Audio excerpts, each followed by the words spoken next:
This year has seen the meteoric rise of the young band Suede. Opening shot followed them from lead singer Brett Anderson's hometown Haywards Heath to a concert in Brighton and eventually to Los Angeles for a glimpse at their first American tour. Back home, a 15-year-old fan, Molly Walker, helped us find out why Suede have been hailed as one of the most exciting new bands in Britain.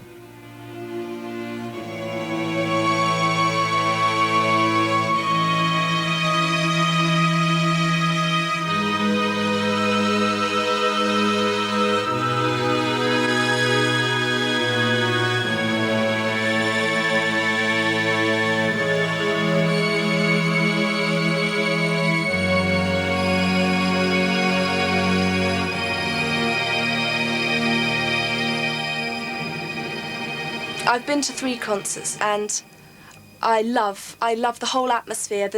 Everything's really good, and I think Matt said once, you feel with Suede like you're part of a community, you know, everyone's there, and then you feel really this is your place for the while, you know, this is brilliant, this is what teenage life is all about, really. Like his star, you know that he's hard. Animal rights like a mine. Oh, when you can't sit home, he jumps on your boat. Now you're taking your time after time. I would take you home. Oh, but now he has gone. I would take you home. Oh, now your animal's gone. Oh, he's Suede is so important to me because what they say is just so me in a way. I just think, yes, that's how I've been feeling, you know, and someone has been through what I've been through.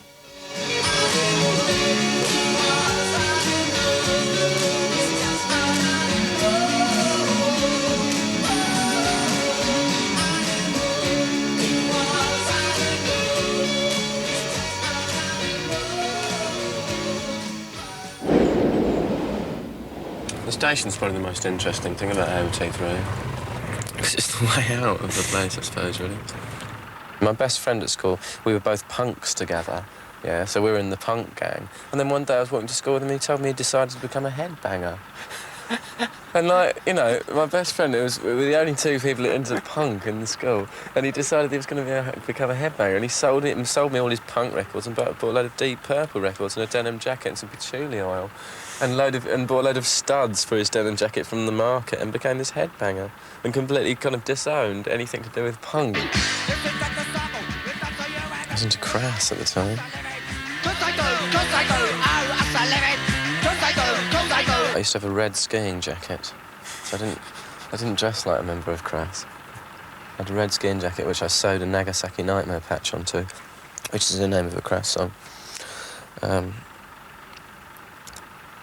I don't know really what I look like. I probably look like a twit. Sort of remnant from the late 1970s with a home-done haircut, which most people wear at that time.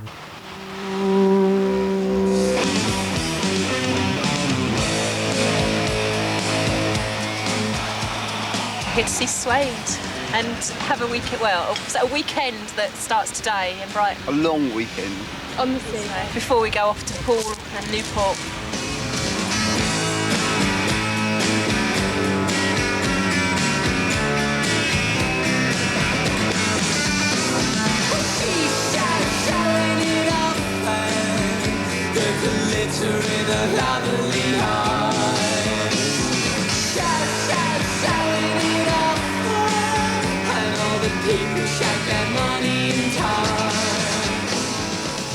excellent. Yeah, we come from Haywards Heath. We think you're brilliant.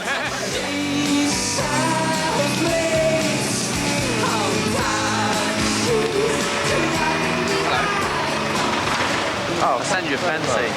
Do you remember? Yeah. When I speak to the fans, I do feel as though they understand what I'm talking about. Occasionally, you'll meet one who you really think knows what you're talking about, down to the last detail. Because of course, people never can quite delve inside your mind and misread things. But occasionally, I meet one of them, and there'll be a look in their eye which says that they completely understand what you're talking about.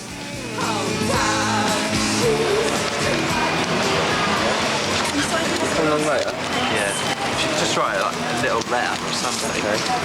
Why don't you come back afterwards? Yeah, where would you be after? Well, we'll be in the thing, but they'll let you in. They always let us. Thanks so much. Thanks.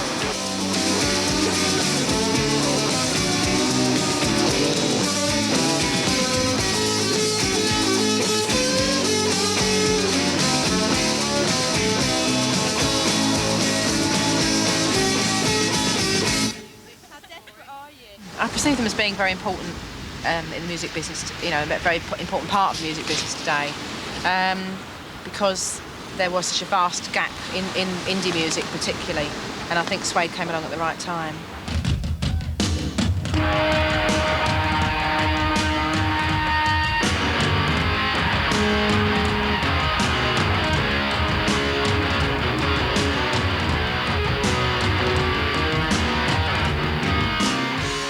I saw Suede first at the beginning of 1992, and I thought they were exceptional. They weren't headlining or anything, they were just on a bill with other bands, and they stood out, you know, like the proverbial sore thumb. When I decided to put Suede on the cover of Melody Maker and called them the best new band in Britain, I felt very strongly that they would be able to carry it off. I would not have taken that risk because it could have destroyed a group to do that to them, because all of a sudden you make them victims. Everybody's out after them, trying to disprove what you've said. I felt very strongly that they were the best new band in Britain. I still think that they are.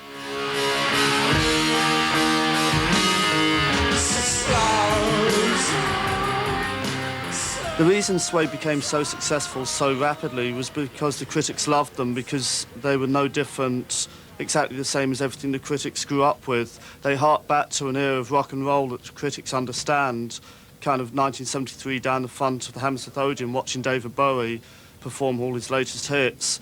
And the critics went with that because everybody wants to hear the music they first grew up with, so they foisted it upon the rest of us.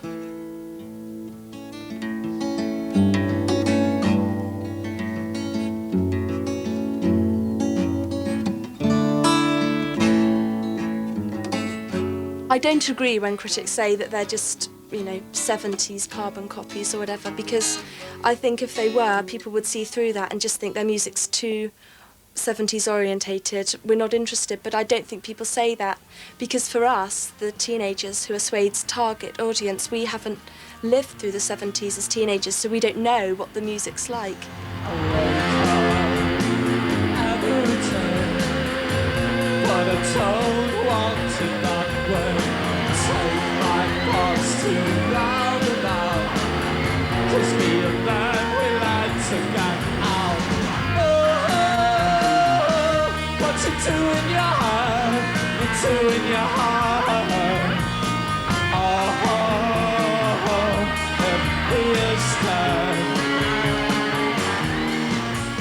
First time I met Brett, it was at a party somewhere in Haywards Heath, and the next time I saw him was when we were both at the same college, and he was playing Beatles songs for some reason on an electric guitar in one of the rooms, and I think the first thing I actually said to him was, "Do you want to be in a band?" Because I was in an incredibly dodgy sub-goth band at the time.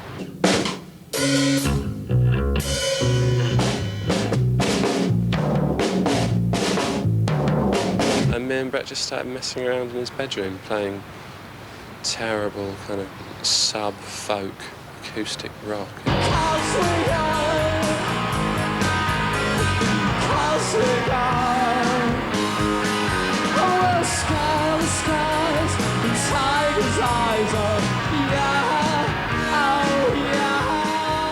The moment that Bernard turned up is the moment Suede started to be anything.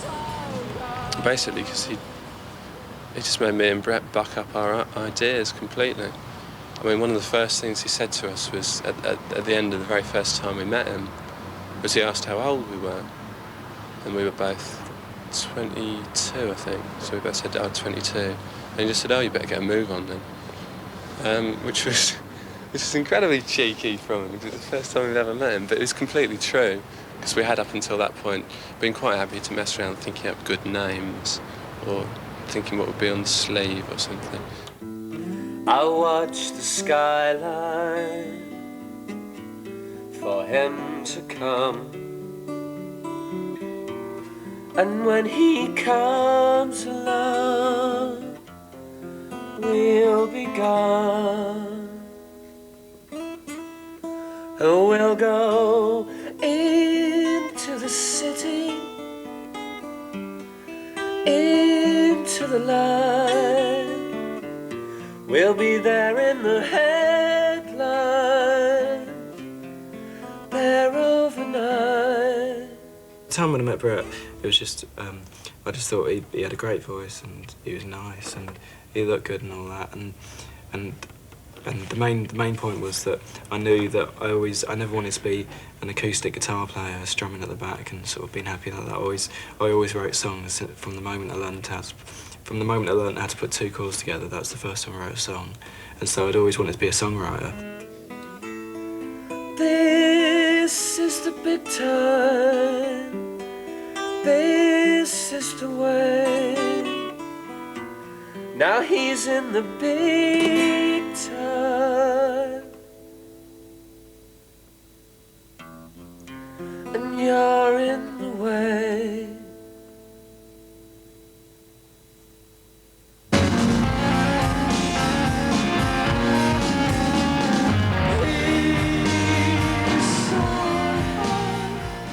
And the final piece in the jigsaw appeared when we met Simon, who's a friend of a friend, who used to sell tickets down at Ewley, and we'd go and see gigs. And we'd tried loads of drummers before because we wanted a real drummer, but no one had fitted in at all. And again with Simon, it was exactly the same as with Bernard. Within like 15 seconds of him playing, we all just knew he was completely right.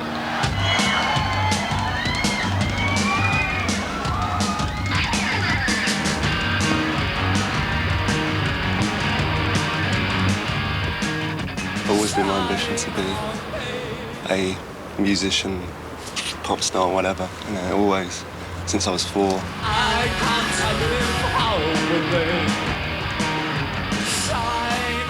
This is my 13th band, but all the bands I've been in before, they just weren't. This is the first band I've ever played with that I felt completely 100% into. You can't take it, I can't take it.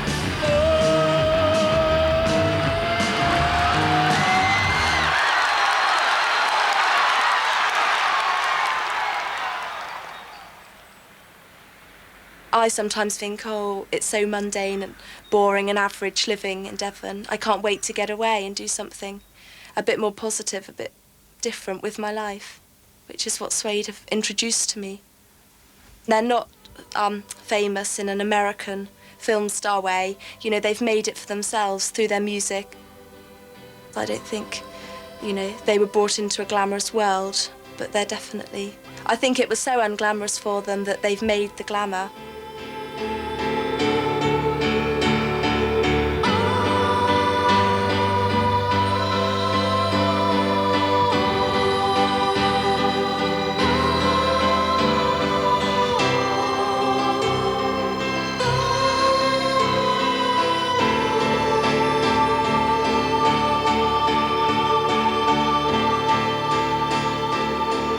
Suede have affected Molly's life quite positively. You know, she's taken on quite a lot of their statements, and it's perfect because they open up so many topics of conversation for us.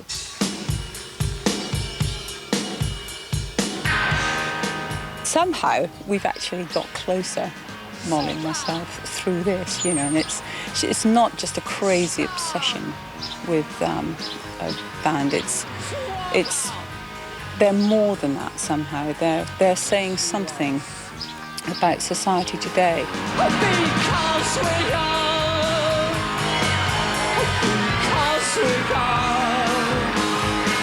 we'll take the tides, that's the final, yeah, oh yeah, so young, so young, let's taste the blue. Where would you guys have been then? Would you rather have gone to Mayday or come up here? Hello. Hello, you're right.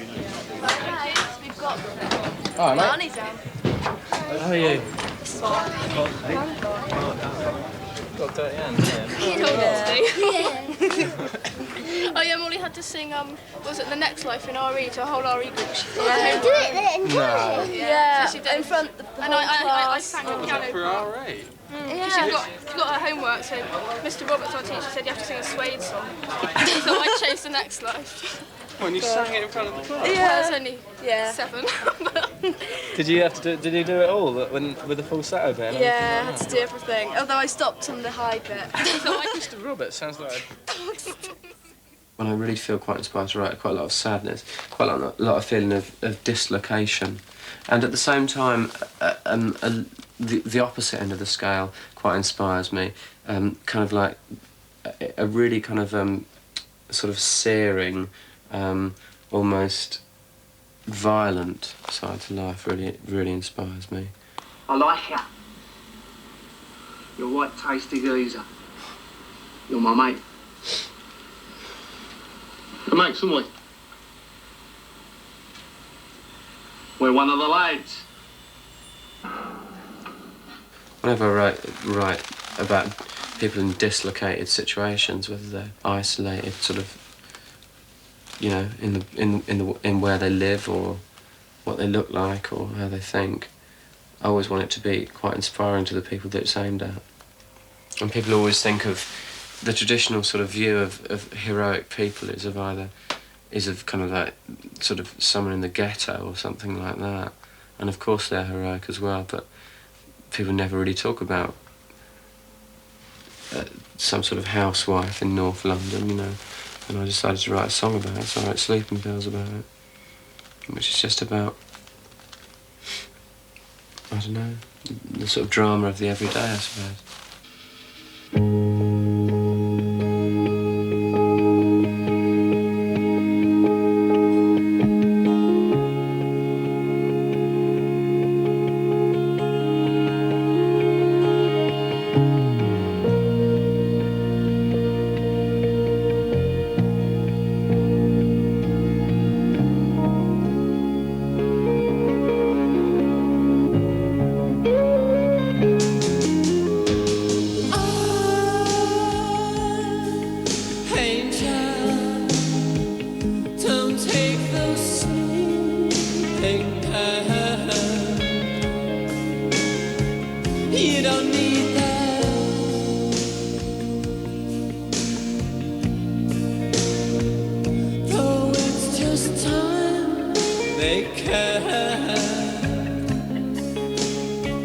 I often write as someone else, but I often write as just a human being, as just a spirit, and so I have the ability to be able to flit into other minds. And often when I talk about men in my songs, people assume that it's because it's got something to do with homosexuality, and it hasn't at all. It's much more to do with a spiritual perception of what being in these situations is all about, really.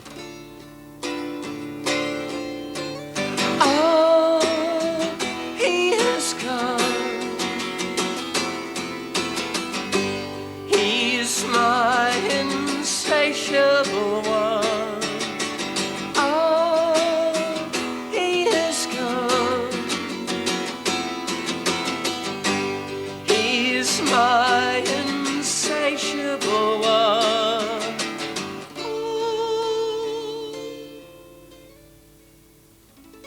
I had this ambition that you know, one day it would be wonderful if you know, you could make kind of credible, kind of great music, you know, basically a kind of guitar rock, you know, traditional guitar rock music, but that people could understand on all levels.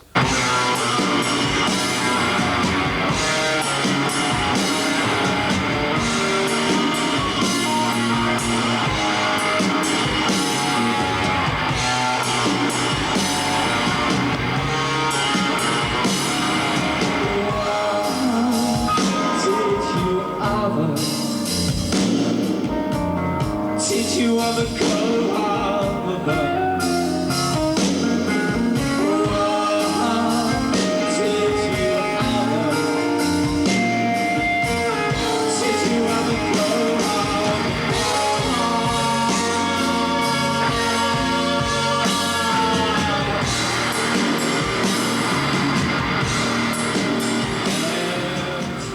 ambition would probably be to spend all of our time in a studio. I really envy bands like R.E.M. and stuff that can that can afford to do that. That can just spend all their time in studios and play live if they want to, but it doesn't really particularly matter.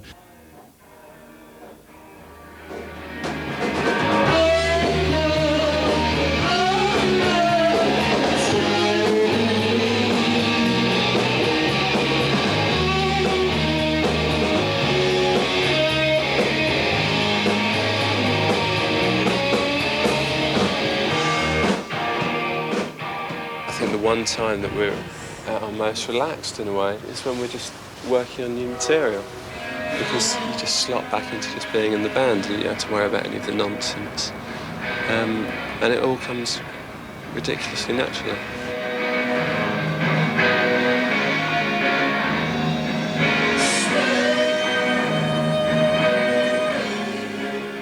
Bernard sort of comes up with, you know, tunes. Sometimes they're completely fully formed. Sometimes they're completely got structure and got middle eights and something. Sometimes they're just riffs.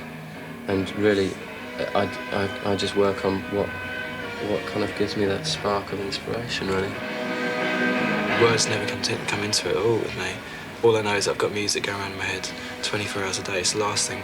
It puts me to sleep, so I wake up with it. When I'm not talking, I'm thinking about it. And which is pretty sad in a way, because it makes me very dull.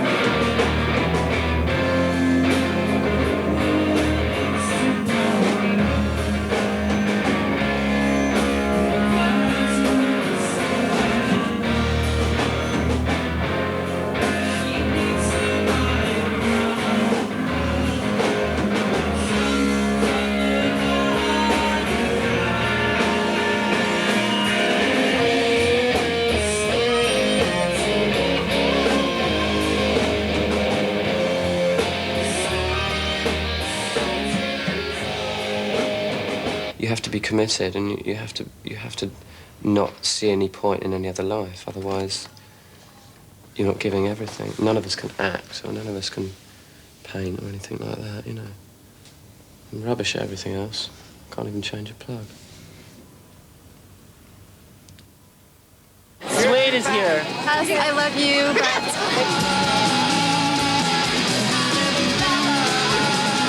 Fred, you're charming and beautiful. I like you a lot, Bernard. Wait. Who's Miss Piggy? See you moving in with her. We're about to play this enormous gig, which is the biggest gig we've ever played. Brett, I love you. Don't ever stop singing. Come back again. Don't sell out.